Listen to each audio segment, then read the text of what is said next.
Good evening, all. Ira Epstein with your metal market wrap-up, and this wrap-up is for the evening of May 21st, 2025, and the time at this point is right now about 5:30 p.m. Central Time, and we saw one heck of a break in the stock market.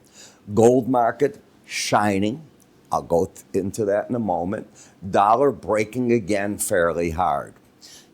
Energy markets, well, you woke up and you heard last night. I was wondering what was going on with why oil was so high, and apparently CNN had a report that Israel was preparing a strike on Iran. Israel's always preparing a strike on Iran.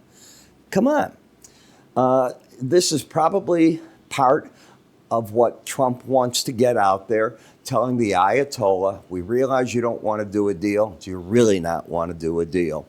Because this is what could happen, and you got to goose everything every now and then to see if you can get your foe, if you will, to talk to you. We'll find out. Don't know. You haven't seen anything either coming back, as you know, from Ukraine and Russia, and I get the feeling that President Trump's getting ready to wash his hands of this and let Europe handle that. It's on their doorstep. That could be where he's headed with this. He might go along with sanctions. We won't get involved in a war, I can tell you that, unless Russia were to attack a NATO member. And I don't think that will happen. So what do we do with all this? Well, there's a couple of things happening. First, before we get too far, I have a sale for you, and I want to get this out of the way. It's my Memorial Day sale. I hold it every single year.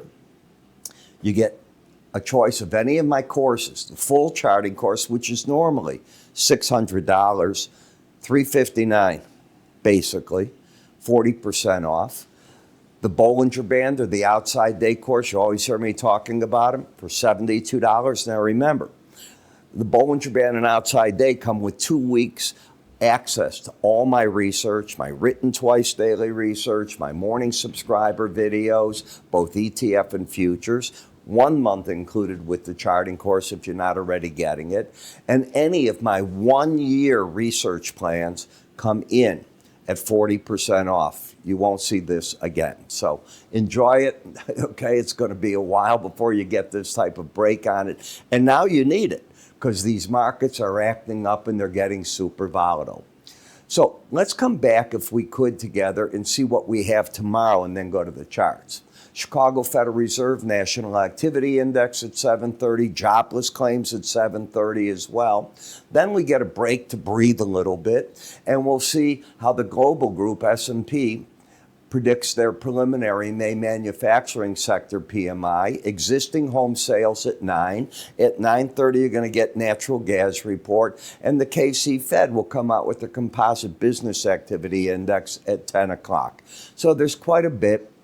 And of course, we, you, me, we're all going to be looking to see what happens in the House of Representatives. Are they able to find a way to cut spending to get the bill through the House? They've done this on the SALT. They've gone to $40,000 on it. I'll talk about that in the financial markets, what they've done. But suffice to say, why gold is so active and acting better is gold is reflecting inflation. Inflation is here. You're seeing it in the bonds and the note markets, which today to sell the 20-year note, you had to pay up for it. In other words, the U.S. had to offer a higher yield to get these sold to attract people from abroad to buy it. Very interesting. Let's go to the gold. In the gold market on the weekly chart, you still have lower highs, lower lows. You can't get away from that. And you see it when you come to the daily bar a little different. So I want to come back here. You do see how the weekly chart looks with these peaks, but you're over the 18-week average. So you still have an upside bias with that. When you come to the daily bar chart, let's take a look at how the swing line action is. As I said, the market has higher lows. You had that through yesterday, and a higher high. You had an outside day up, and that's what the market did. The target price should be, where is that 18-day average? I'm going to take you back 2 days here so you can see this. And there you go. You can see yesterday, it went back, and how often do you hear me say here that the 18-day average, the red line, is where markets like to go, and that's exactly what has gone on. Now the market has got to the point where you've got higher lows, higher highs, and prices are over the 18-day average. As I said yesterday, buying this market at 32.85 if you get the opportunity, or today you did have it if you wanted to buy the 18-day average, carries a risk of $7,000 plus on a full-size contract. That's a heck of a lot of risk. I'd like to see a better chart pattern, but it doesn't mean that I don't see that the trend is up. The target in the market could be wherever the Bollinger Band is. It could be all the way up there, and momentum-wise, you stuck your head back up. So the correction ran its course. We talked about that yesterday, and you're now in a bullish phase again in the market.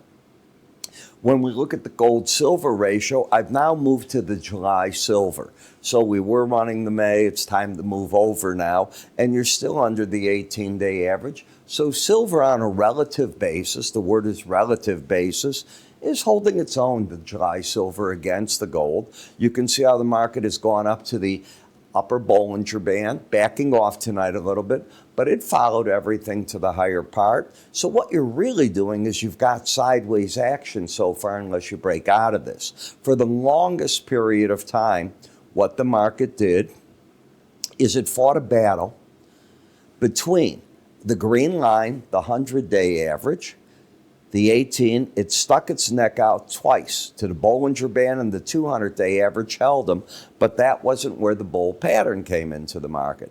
The bull pattern was yesterday when the market had the higher lows, higher highs, and outside day up, and if the market's going to continue the rally, wherever that Bollinger Band comes in should be one of the resistance points. You tell me where it went, and look where the market's stopping. So my technique, I believe in it, and I'm interested in how that works for it. Copper still hasn't picked itself up. Copper is still getting sold by the pros with stops over this number. I don't like that trade. I think that the fact that you've narrowed in where the 100-day average to the 18, let the market prove it can break through both those numbers. You're going to get a bearish crossover very soon where the 18-day average in red is going to try to get underneath the green. That can happen if you get any form of a break of, say, 400, 300 points. That could easily do the job on a closing basis. Platinum now has 3 days in a row as of this point right now where it's over the upper Bollinger Band. It rarely goes beyond 5. I pointed out to you yesterday that this type of sideways action is like a spring in a pipe. You keep winding it, and eventually whatever's at that end bursts out one way or the other, and that's called the momentum. And that's what you've got. Be careful. You're not embedded. You're up above a Bollinger Band. I would never tell my clients to buy over a Bollinger Band. In the dollar, remember, this is a key number right here. You get under that, you got a real problem. So this pullback, it could even go to 98.50, doesn't prove anything just yet. It's a retest of coming into all this. The question is, what does it do with it? The market is saying, I think it's saying, that the world, the exceptionalism of the U.S. is not there anymore, be it our stock markets, be it the dollar. That doesn't mean you're dropping the dollar for other currencies. That'll be your, if you will, the reserve currency. That's not what it's saying. In fact, you can get through that low, and that's not going to change it. It will be it. But the dollar's day in the sun ended up here, right at the beginning of the year. And now the market is trying to decide what to do. Going home, the trend is down, the bias is down, the market is what? Not oversold. It could reach for that 98.50 zone, and the battleground, if it rallies, looks to be the 18-day average of closes.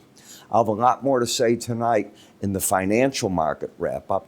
Remember, take advantage if you want of this Memorial Day sale. You go to iraepstein.com. There'll be an icon up here if you're on a PC. If you're on YouTube, remember, you get that information circle with the eye. Give that a click. It'll take you right to the link, and away you go. I'm Ira. Have yourself a great evening. I'll catch up with you all in the other videos tonight and first thing in the morning.